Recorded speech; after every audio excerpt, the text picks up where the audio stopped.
Over 2 months after the death of Mike Brown and the responsive protests in Ferguson, Missouri, there's still a lot of unrest as the community continues to fight for justice. Aaron French, host of TFA's podcast Education on Tap, sat down with Brittany Packnett, ED of the St. Louis region, to discuss the progress we've seen in the Ferguson community and the charge that we have to help out. Aaron and Brittany, welcome to The Blank Show. Thanks, Kurt. And Brittany, thanks for joining us all the way from St. Louis today. We heard you back in August on the chat after the tragic death of Mike Brown, and we're now 76 days out from that tragic event. How is the community feeling at this point after a few months? We are still deeply frustrated and profoundly grieved. We are still resolute, though, in our search for justice. In that time, some things have stayed the same and some things are different. I would say that over 2 months and several weeks now, we have seen a maturity in the movement. So whereas a lot of young people especially were saying, this was my first engagement with social justice, this was my first sit-in, my first protest, we've seen people both learn through experience and through the wisdom of our elders, people like Dr. Cornell West and Harry Belafonte, who have spent time with us in person and via Skype, you know, learning from their wisdom about how to pursue justice in this way of direct action. The movement has really matured. And so our friend DeRay McKesson from the Twin Cities region, he's an alum there. A lot of you guys probably follow him on Twitter, and he's been on the ground here as much as possible. He likes to say that this is organized struggle. And so I would say that that's an accurate description, because we are really trying to be thoughtful and clever about how we display the inequities and injustices in our community for the world to see. I would also say that people have many, many more reasons to be engaged in the fight. So we all got there on August 9th, August 10th, August 11th, at the very beginning of this, because Mike Brown was killed while he was unarmed. He was shot 6 times. He laid in the street for 4.5 hours, was thrown into the back of an SUV, and there are still remnants of his blood on the street. And so we were all out here for Mike Brown, for his family, and for all of the lives taken. Since then, though, we have seen 2 more police-involved shootings of African-American young men in St. Louis, Kajemi Powell in the city and on the north side of the city, and Von Derek Myers on the south side of the city. And we've also seen all of the tear gas. We've been tear gas. We've gotten shot with rubber bullets. People have been arrested for no reasons. We've been told that in our own communities we can't stand on the sidewalk for more than 5 seconds, and that we have to keep moving if we're going to protest. So we've continued to see all of these civil liberties violations in the land of the free and the home of the brave. I would say, though, the thing that has remained the same is that we still don't have justice.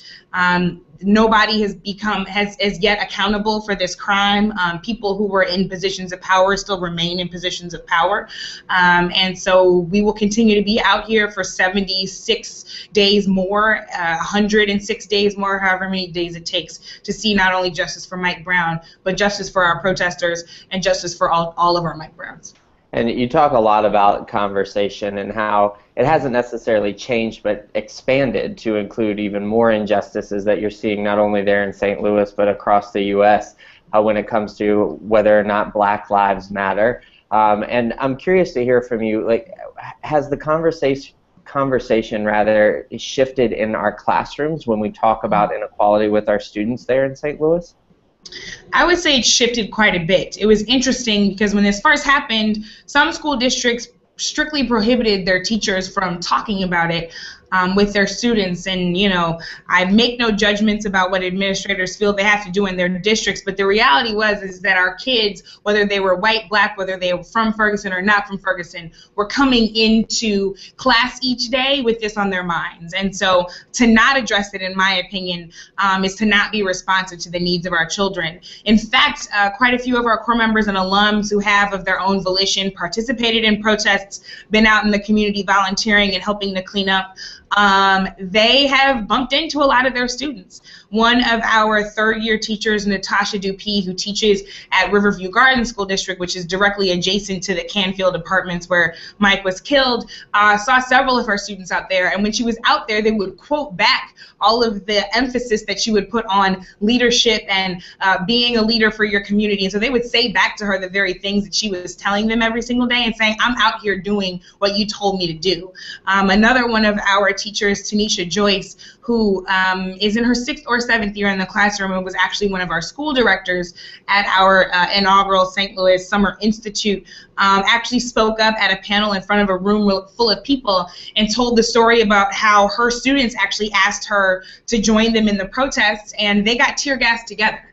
And so her rage at that injustice and frustration with telling her students in the classroom, yes, you need to go out there and fight for your rights, and then when they do so, to be confronted with that kind of violation is so much of the reason why she's out there and bringing that kind of empowerment into her classroom. And so empowering our kids to be leaders is critically important, but we have to recognize that our kids need to be leaders today. This situation required our kids to make their voices heard right now. And so changing the conversation in those classrooms, being responsive to what they're coming in, ready to talk about, wanting to know more about, as they ask questions about the systemic inequities and injustices that brought us to this point that we've continued to see over the last 76 days, it's important to be responsive to that. So we've had 3 sessions with our teachers, all required. The first 2 were really to let people kind of spill their feelings and be able to be vulnerable and let people know about their frustrations or their confusion or their questions or the things that were making them sad.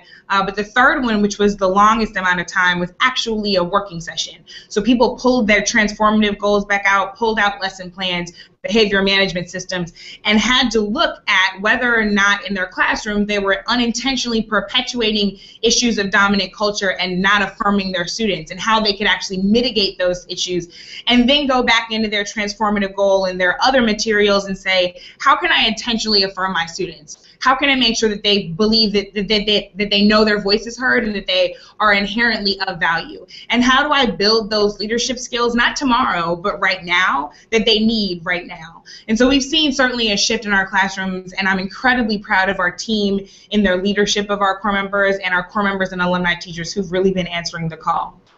I've seen a lot on social media, yours in particular, because you have obviously been such a champion for justice there in Ferguson. And a quick plug for anybody out there who is not following you to please go do it immediately. We'll make sure that people get your Twitter handle.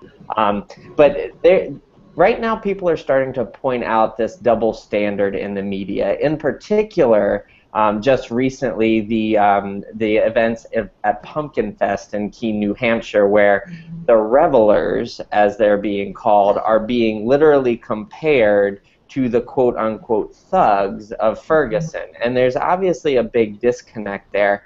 Why do you think it's important to highlight that bias, and what is the response in the community to it?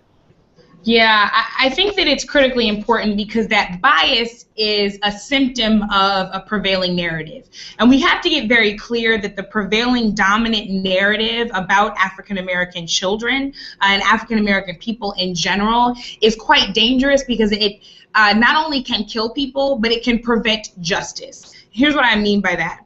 When we saw what was happening at Pumpkin Fest, we saw people burning cars and smashing pumpkins on private property. And in the media and on social media, people called those young people rebels, people who were having a little bit too much fun. Mind you, we've had 76 days of peaceful protests in Ferguson. We've had 2 days where there was some minor looting scattershot around the region. And the language around what's been happening in Ferguson, in contrast, has been about riots, has been about violence. Protesters have been called thugs. And so that prevailing narrative is dangerous because the people who read that in the newspaper and see that on the news, those people sit on juries. And if they are confirmed in their dominant narrative about African American people, about this black savage imagery, then they will sit on that jury and feel like Mike Brown was justified in his death even though he was carrying no weapon, and that officer was more of a threat to Mike than Mike could ever be to the officer. And so when we think about the power of the narrative and the power of language, that deeply influences whether or not we see justice, that deeply influences whether or not our kids can walk around the street safely, that influences whether or not our children that we're teaching right now can graduate and get these kind of jobs that we know that they aspire to, etc. So that narrative runs deep. And it can influence a great deal of things. For instance, at the Rams game a couple of days ago, there have been 2 recent actions at the Rams game. One was a few weeks ago, which I participated in, and a couple of days ago there was another one. There was a woman standing there with an American flag, an African-American woman, and she was a protester, totally peaceful, and really conjuring up those images of Patrick Henry saying, "Give me liberty or give me death." And a white male fan decided that he wanted to come out of the game and actually snatch the American flag away from her. Protesters took to both protecting her and to making sure the flag did get snatched. And the picture that got printed in most mainstream media outlets was a picture that makes it look like the protesters are attacking this fan.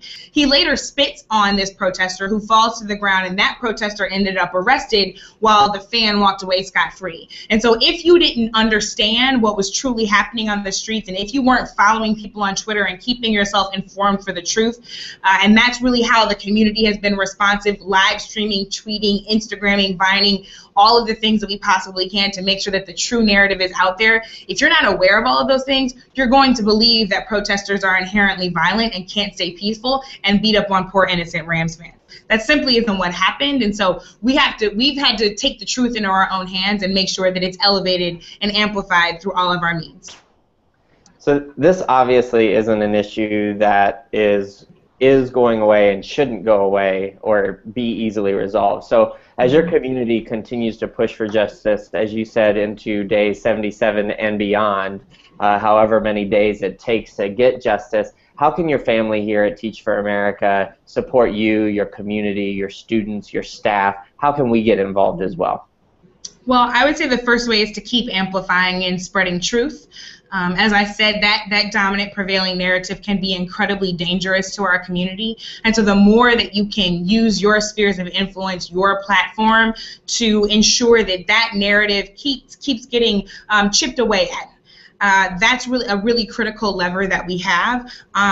I would say the second piece is to continue to stand in solidarity, right? If you can make your way to Ferguson during one of the actions or weekends of resistance that have been coming up and will continue to come up, if you can help support people that are making that journey, that's a really important act of allyship that has helped a lot of people raise their voices down here. I would say the third thing, if you can't make that kind of journey, is to actually sign up for thisisthemovement.org, a daily digest newsletter, and it is both a collection of articles and tweets and photos that can help keep you informed, but it is also an opportunity for you to opt in. And so there are activities and events that are listed that are happening in Ferguson and beyond, as well as ways that you can support the work on the ground, giving money, sending supplies, etc.